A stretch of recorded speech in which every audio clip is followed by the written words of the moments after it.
Welcome, Eric. Thank you for joining us today for our, working in conservation and ocean career week. Thank you. Thanks for inviting me. Happy to be here. Yeah, you are welcome. So if you guys have been following our last 3 weeks of Shark Trivia, Eric has been our trivia master, and we found out through doing trivia with him that he used to be in the Coast Guard. So we wanted to, interview Eric more to learn more about his Coast Guard experiences.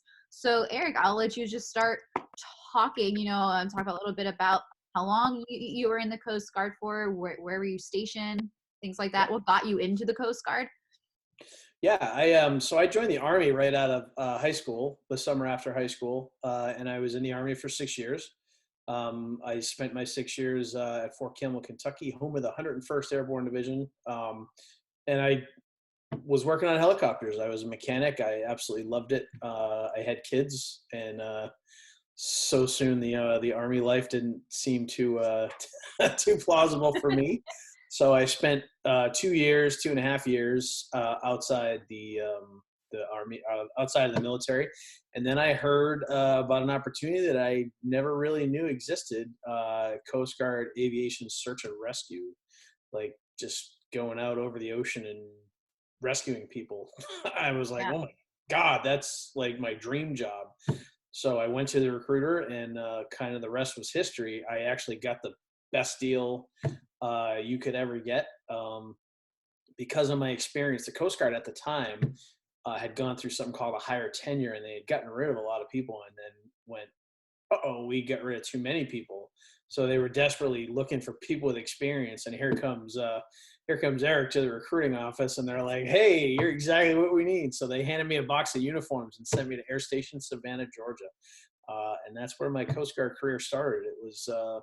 It was exactly what it was cracked up to be, and it was a wonderful career. I did 16 years in the Coast Guard, all aviation, between Air Station Savannah, 2 tours at Air Station right here in Cape Cod, and then a tour at Recruiting Office Providence, where I was a recruiter for 4 years, which, when I say recruiter, it kind of has a negative connotation, but the Coast Guard being as small as it is, quick statistic, there's more New York City cops than there are coasties.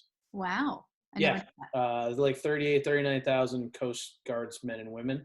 And it's the only, well, maybe not anymore, but the Coast Guard for the very long time was the only service that allowed men and women to do all the jobs. There was no, we have female rescue swimmers, you name it. So I did 16 years in the Coast Guard and retired at 22 years of service. And that was 3.5, almost 4 years ago. Okay. So I've been enjoying the civilian life ever since. Volunteering for the Conservancy. I am a wedding DJ. I am a trivia host. So the one thing retirement pensions allow me to do is a lot of fun stuff. That's So, awesome. yeah, I didn't really have too many bad days at work at all in the Coast Guard, and I have even fewer of them now. So, Mm-hmm.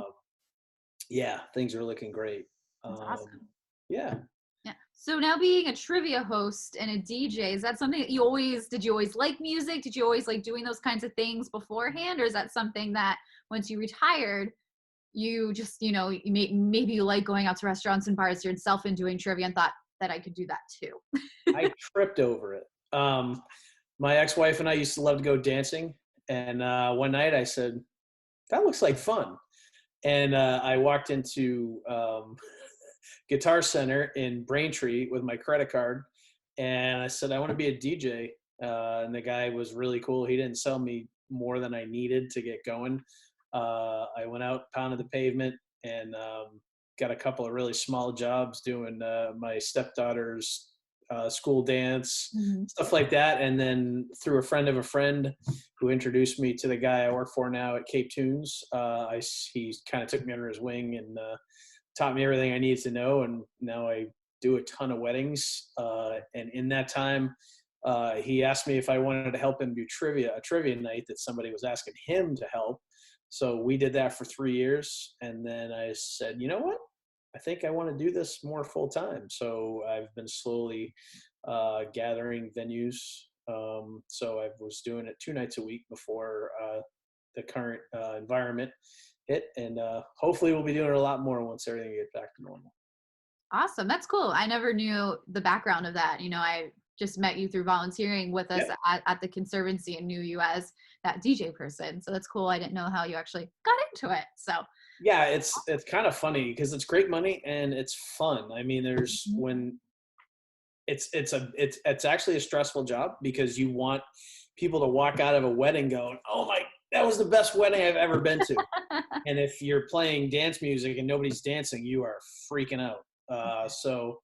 I work at all the big venues, Chatham Bars Inn, Ocean's Edge, Witchmere, all the big expensive places, and I actually turns out I'm pretty decent at it.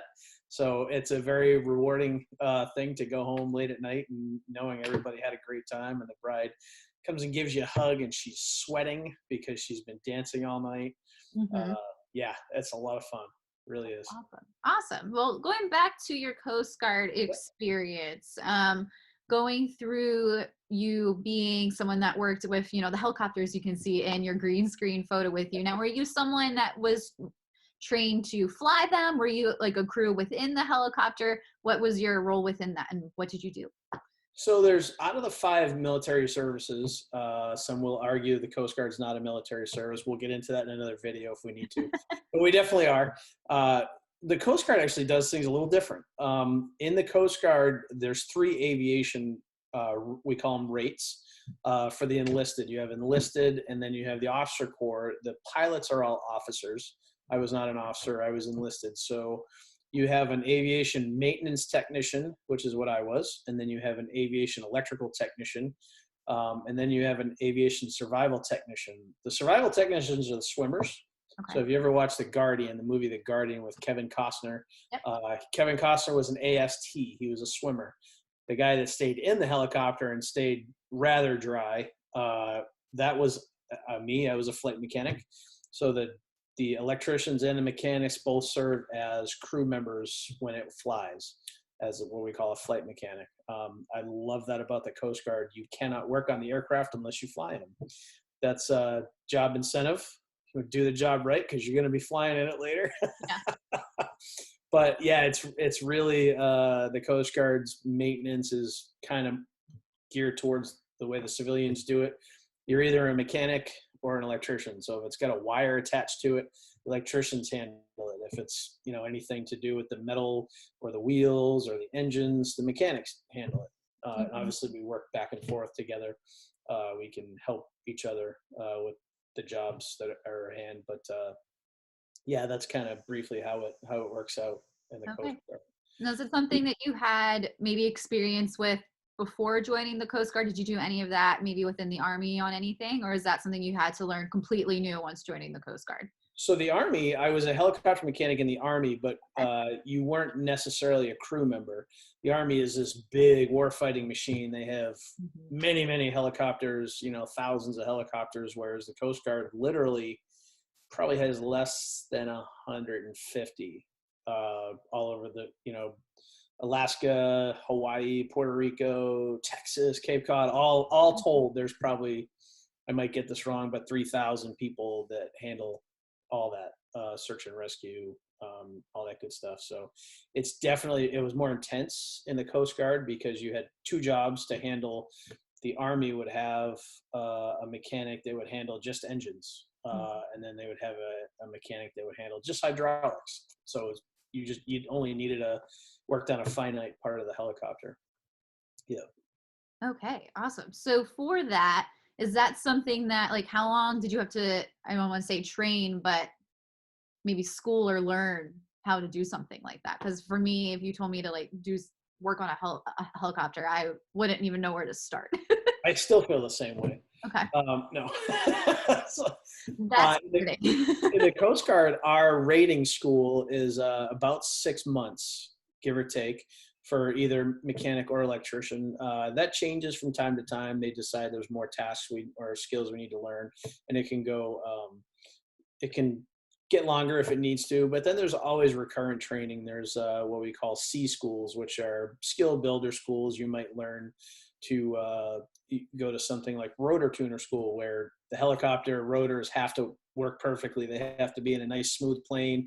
You add weights and you change, lengths of pitch lengths and all that. And that's one school altogether. So you go flying and you read play with a computer. It tells you whether the weights are balanced and all that. So that's one C school that you could go to. And all of our training for the mechanics takes place in Elizabeth City, North Carolina. Okay. On the Outer Banks, really pretty area. And then the pilots, their training, Coast Guard pilots they go to Navy flight school. So it's kind of cool. They get helicopter and fixed wing rated out of flight school. And then their flight training, Coast Guard wise, for the airframe they're going to fly in particular, takes place in Mobile, Alabama at the Aviation Technical Training Center.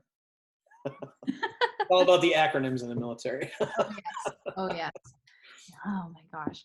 Hey, so thank you for clarifying that. But then, so I saw, heard you say that. So you then were a recruiter versus someone then actually doing those missions or flights and things like that. So between the two, what was your favorite thing? Oh, my favorite thing by far was always doing rescues. Okay. So in the Coast Guard, like your typical day, you would stand, the Coast Guard always has a helicopter on ready. So there's always a crew at the air station. That's all they do. It's kind of like a fire department where you sit there, you wait for the bell to ring. We'll get a call. It could be anywhere from, it could be a distress call that somebody in their boat put out. There's things called emergency position indicating radio beacons. They're EPIRBs, where if you sink, this thing goes off automatically. Your boat sinks and it starts sending signals up to a satellite. So you don't even need to put out a distress call if you have one of these. The satellite picks it up, and then they can they'll launch the helicopter if they need to, or launch a boat if it's closer to shore, just depending on the situation.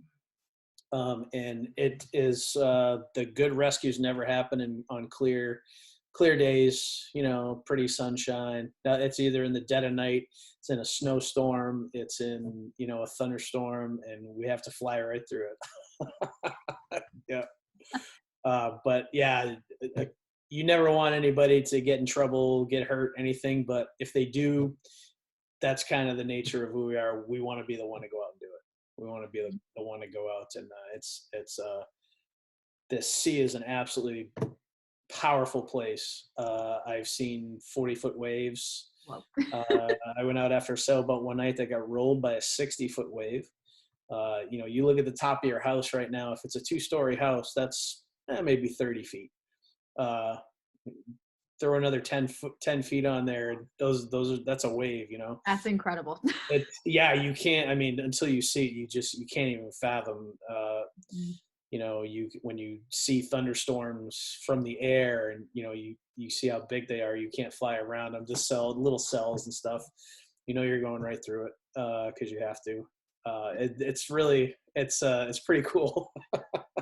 Would you say then that rescue would be maybe the worst conditions you ever had to do a rescue in?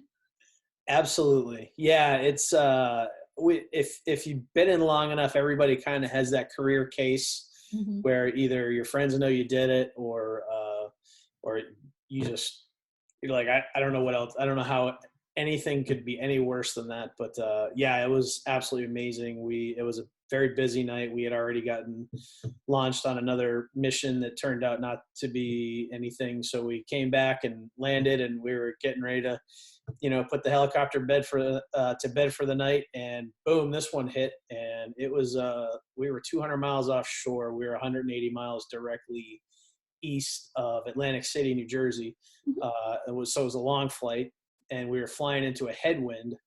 So the MH-60, which you see in the background, is we tend to cruise at 120 knots. I think a knot is like 1.3 miles an hour, so 140 miles an hour, give or take. With the headwind, the helicopter was only doing 60 miles an hour. Wow. So you had 60 knots or 60 knots of headwind pushing at you.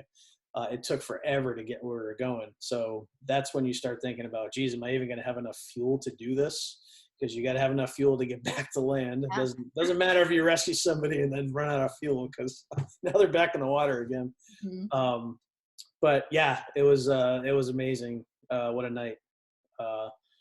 And we didn't have enough fuel to get back to Cape Cod, so we had to go to Atlantic City, and they had to send another crew down because after 6 hours, you're bagged, what they call in the bag. You can't fly anymore because it's crew fatigue and all that stuff. So they had to fly a plane down to bring a fresh crew and bring us back. And yeah, it was amazing. Definitely one. There was a lot of lessons learned from it.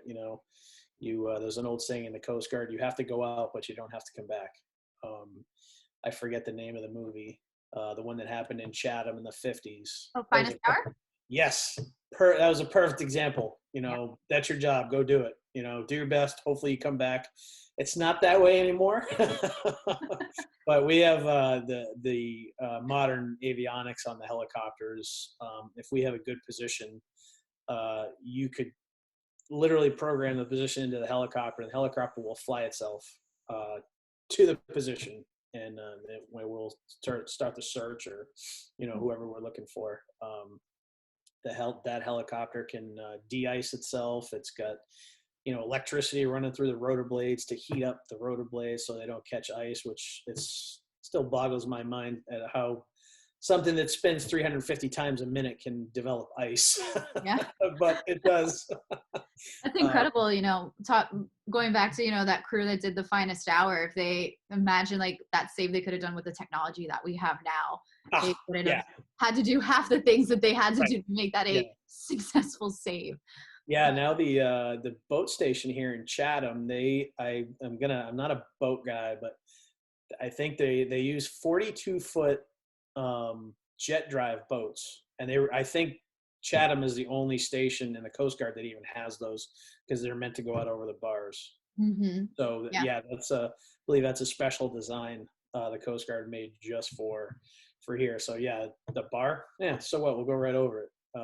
Not a big deal anymore with technology the way it is. Yeah, they have them. So if anyone visits Chatham and likes the history of the Coast Guard, those boats are actually just they're anchored right at the Chatham Harbor. Right at the and that brings up a great point. That brings up a great point. While everybody's at home, some stuff you probably never even thought about looking up. There's a lot of history in the Coast Guard. The Coast Guard is actually older than the U.S. Navy. Wow. We started in 1790 as the Revenue Cutter Service, so we like to jab at the Navy with that. We're older than you guys are. But there are some amazing Harriet Lane. There's some amazing figures in Coast Guard history. Mm-hmm. Harriet Lane was a woman who was a lighthouse keeper, and I want to say she was 38 years a lighthouse keeper, something to that effect. And she would go out and do rescues by herself in a rowboat. And some of the stuff she's done, you're like, you got to be kidding me. But you wouldn't think about going out in a rowboat in this in the 1800s, getting people that are hard aground. The Pea Island lighthouse, I think it was in North Carolina. God, it's been almost 4 years since I retired. I knew all this stuff, so my info is a little sketchy, but it was an all black. All the coasties were black, and they went out and they were like, did they distinguish themselves? So they did some amazing stuff. There's a lot of history in the Coast Guard. It's really cool to read and see some of the things people did. We actually had Douglas Munro is one of the most famous coasties. He rescued a bunch of Marines from Guadalcanal and was killed and got a Congressional Medal of Honor for that. But people say, Coast Guard doesn't do combat. Well, we do when we have to, Yeah. But yeah, there's so much history in the Coast Guard. I never had any idea how rich the service was in history. So very cool. Yeah. So for anyone watching, do your own history lesson today. Yeah. And go look that up as well. But I want to go back to how you said there's always a helicopter prepared. So what are the steps to make sure the helicopter is properly prepared for a mission if it has to go on one? So I want to say the statistic for every hour of flight, one MH-60 flies, there's 30 hours of maintenance involved. Wow. Yeah. I want to say it costs roughly $5,000 an hour per flight hour to fly between fuel maintenance and all that. But the key on helicopters is inspections and preventative maintenance. There's a couple of funny sayings. A helicopter is 80,000 parts rotating around an oil leak. Mm-hmm. Because if it's not leaking, you shouldn't fly it. That means it's empty. But they're very intense. There's a lot of maintenance involved, whether it's just inspecting it, tearing it apart, inspecting parts individually, reassembling and putting them back on the helicopter. And one thing we deal with in the Navy as well is corrosion. When you come back from a flight where you've actually hoisted, we'll usually be at 30 or 40 feet over the ocean when we hoist. You get into this, what they call a milk bowl, and the salt just swirls up around your helicopter, and you come back and it's literally caked with a layer of salt. Yeah, so we wash the helicopter every time it flies. The corrosion preventative, we got to crawl into the little crevices and inspect it constantly, look for corrosion. Our helicopters, so some of the Jayhawk, which you see, is a very similar design to the Army Blackhawk, which you're familiar with. You see them flying around here a lot. I would say some of those helicopters, actual airframes that were built in the very early 80s, may have 5,000 or 6,000 hours on them. I'm going to go out on a limb, and the airframes I was flying on when I retired had 14,000, and they were built in 1994, sometime around there. So they're a lot newer, but they have, in some cases, 3 times as many hours on them. Like I said, the Coast Guard's small, so we never turn down a mission. Congress will always tell you, hey, we need you to do this, and you're like, okay. So yeah, we fly the heck out of them. You're always training, and again, you always have to be ready for no matter what. Hurricane Katrina, everybody remembers that, in 2005.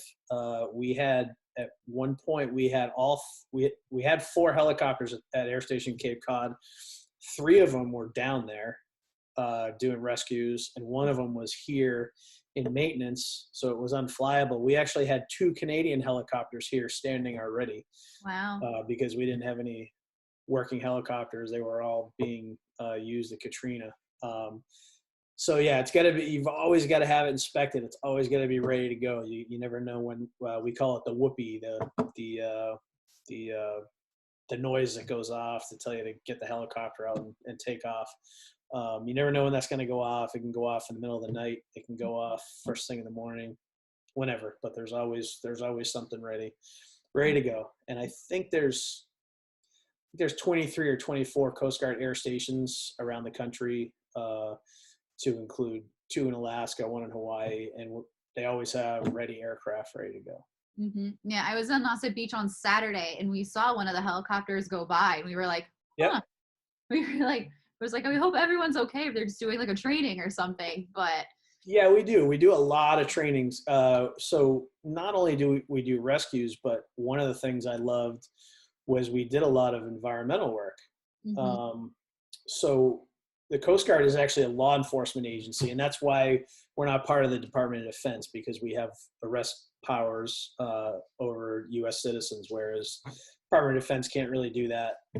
So that's why we're outside the realm of the DoD. But fishermen, they have a desire to make money, and they kind of beat heads with scientists that say, hey, you got to stop fishing for a little bit so the population can well, they don't always listen. Yeah. So one of our law enforcement aspects was to go out and make sure, patrol the areas they weren't supposed to be fishing in.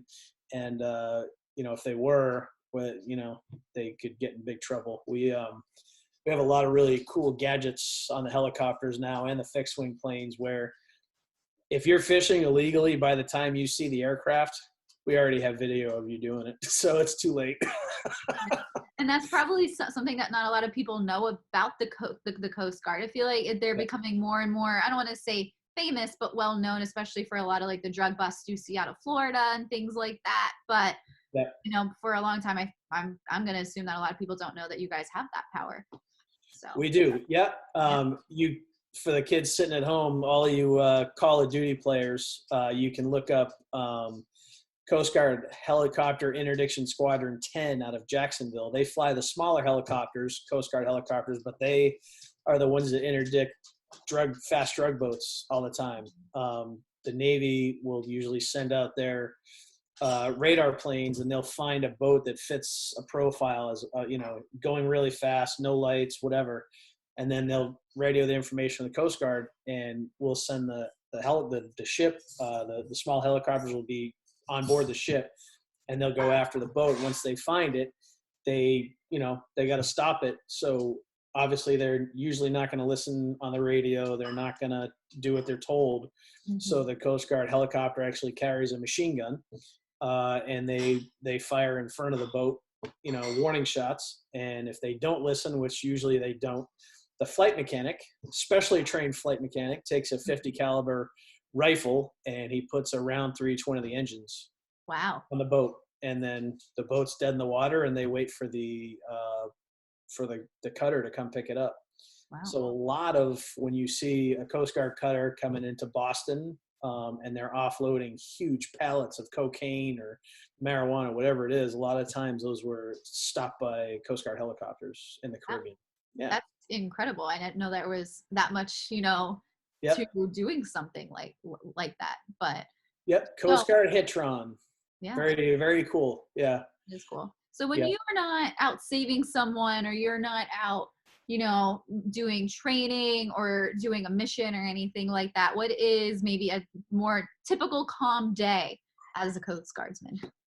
Lots of turning wrenches and lots of maintenance, which is a lot of fun too. You think, I've always used this figure, and I don't know whether it's actually correct, but I think if you were to buy one of the helicopters we have now, I think you're looking at about $16 million. I could be off here and there, but the Coast Guard really spares no expense in the safety and the upkeep of the helicopters, just because we can't afford to get new ones, and obviously we can't afford to lose anybody in the process, and it does happen. Cynthia allowed me to name a shark. I don't know if you knew about that, but I named him Dale, I named him Dale after a friend of mine that I lost in a helicopter accident down in Mobile. But yeah, so it definitely does happen. You get into some situations where the weather's horrible, whatever. But so the things we can control, like maintenance, we take no chances. So we would spend a normal 8-hour day. Who knows what you're doing that night? Maybe something broke in flight, or something broke on the way to a flight, whatever, or it's just preventative scheduled maintenance that you're doing. But we could be replacing an engine on a helicopter, we could be replacing a rotor blade, we could just be washing it, cleaning it, and we could do other training too. There's all kinds of things we have to do. We have to maintain some law enforcement qualifications. Just there was always something going on. Like I said, being a small service like that, we deploy. We would send a helicopter down to the Caribbean for 30 days, 45 days. We might be out looking for illegal migrants, maybe people coming from Cuba or Haiti. That's a very sad situation to see a boat that probably shouldn't even be on the water, let alone have 50 people like on it with their legs hanging off the side, kids, hoping to get from Haiti to Florida, which is probably a 200-mile sail. So yeah, we do a lot of that. That's called the humanitarian aspect, where if we were to find that, we'll send a Coast Guard cutter to pick them up and get them off the boat, and then we'll repatriate them, take them back to Haiti or wherever they came from. Migrant interdiction, drug interdiction. What else do we do? Aids to navigation.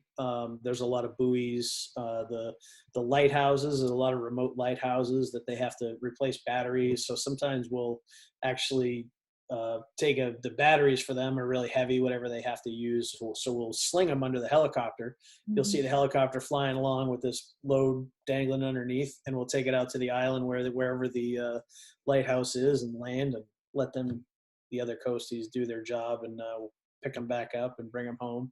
So that's aids to navigation we do. Loved public affairs. We used to do some public affairs. I actually got approved to, we flew the helicopter up to my niece's school up in Derry, New Hampshire when she was in middle school. And that was awesome. Kind of like bringing your helicopter home, because that was my hometown as well. So some of the teachers I had in high school were now at the middle school. And of course I was bald by then, so they didn't recognize me, but but it was cool to see my shop teacher, my 8th grade shop teacher was still there. And so we got to talk, and I brought him a shirt. We call the helicopter Big Iron. That's the nickname. So I brought him a Big Iron shirt, and I told him, I really loved shop class. That was a great time. And look where I ended up, He couldn't have been prouder. He put his shirt on over his collared shirt and walked around all day with Big Iron on his chest. That was awesome. That is awesome. Yep. Lots of, God, it was such a great career, and then you eventually get promoted out of the flying part. And for me, that was the toughest. Did a lot of supervision, a lot of maintenance supervision, stuff like that, starting to take care of people and all that. So that was still great and rewarding, but never get over losing the flying or not flying anymore. Yeah. So essentially, I can assume to say that the Coast Guardsman is a jack of all trades. You guys do a little bit of everything. Yeah, absolutely. There's you remember Whitey Bulger when they arrested Whitey Bulger? We actually there was a time where at Air Station Cape Cod we had the helicopters had the capability of being armed. I was one of the crewmen that was trained with a rifle and a machine gun. So we'd go out off of P-Town and practice. If you go on my Facebook page, there's actually a video of me shooting a machine gun out of the helicopter. But there's a famous picture of Whitey Bulger being led in cuffs to a helicopter with DEA, Justice Department agents, whatever they were. And that was one of our helicopters that they flew in. We responded to the Boston Marathon bombing with an armed helicopter because nobody knew what was going on that day. Yeah, you name it. So they're always throwing new missions at us like, hey, can you guys do this? We help out the state a lot. Anywhere from we actually do rabies baiting sometimes. We'll take a state agent out with all the little rabies baits, and we'll wherever they want to go, and we'll just dump them out of the helicopter for them. We do a lot of medevacs too. One of the coolest things I've ever done was landed on Mass General.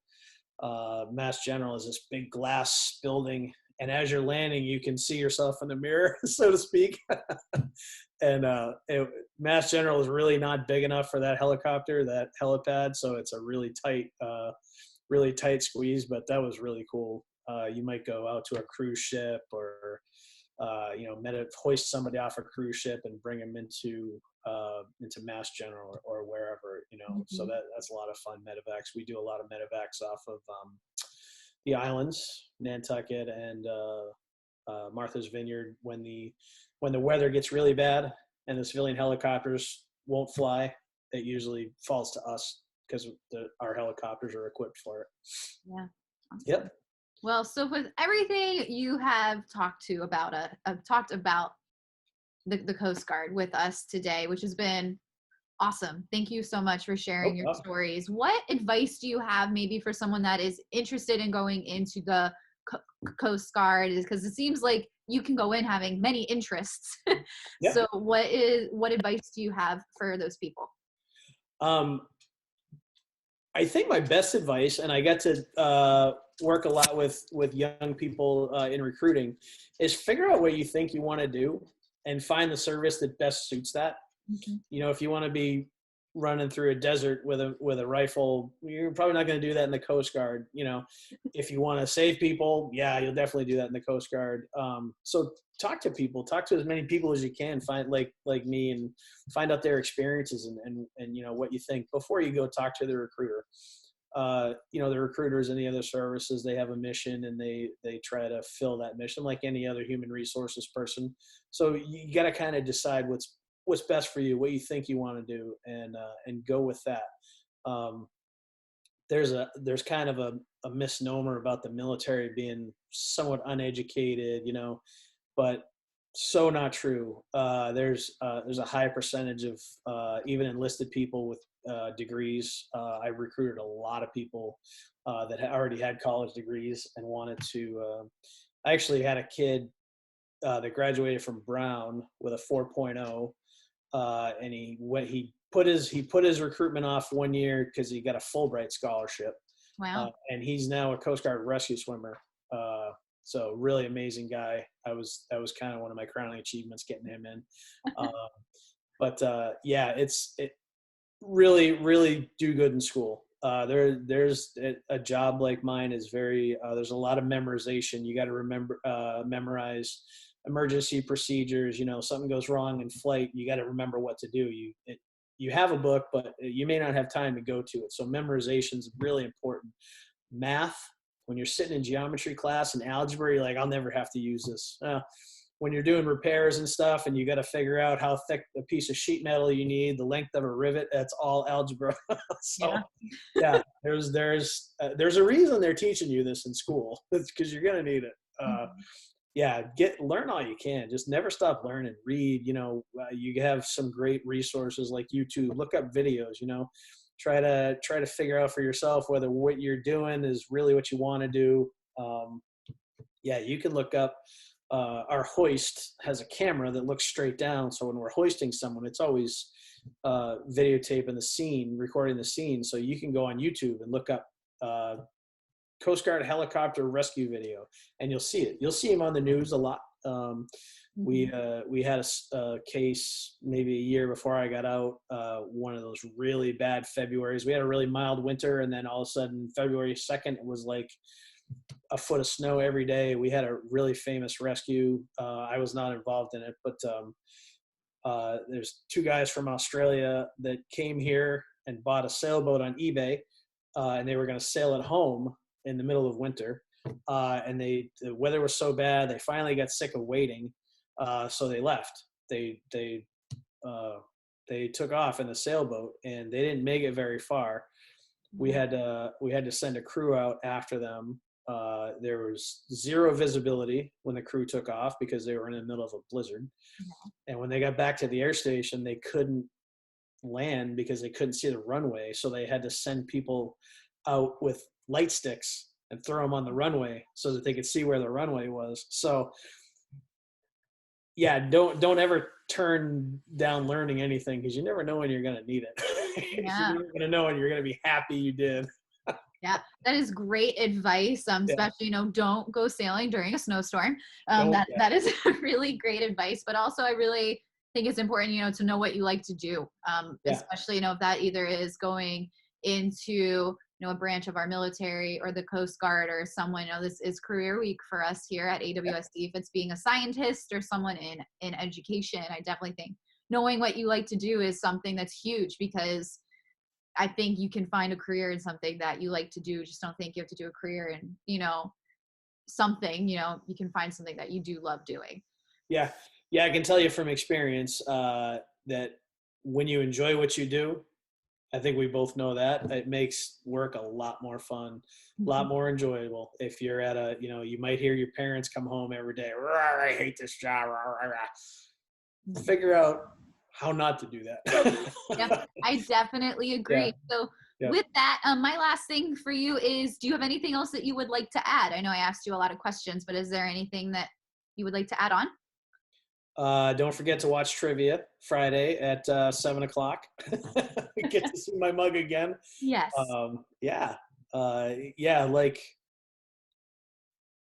Just figure out what you want to do in life. Yeah, don't let anybody tell you no. Yeah, I like it. That's awesome. Well, thank you. You want to study sharks? Study sharks. Yeah, of course, or whales or snakes or whatever it is. Right. Do what you guys want to do. But thank you so much, Eric, for hanging out with me for a little bit and letting me pick your brain about the Coast Guard. I definitely enjoyed it. I learned some things that I never knew before about the Coast Guard. So this has been great. Good. All right. Yeah. Thanks for having me, Kristen. Awesome. Thank you. And we will see you guys on our next, episode of Career Exploration. So bye, everyone. Take care.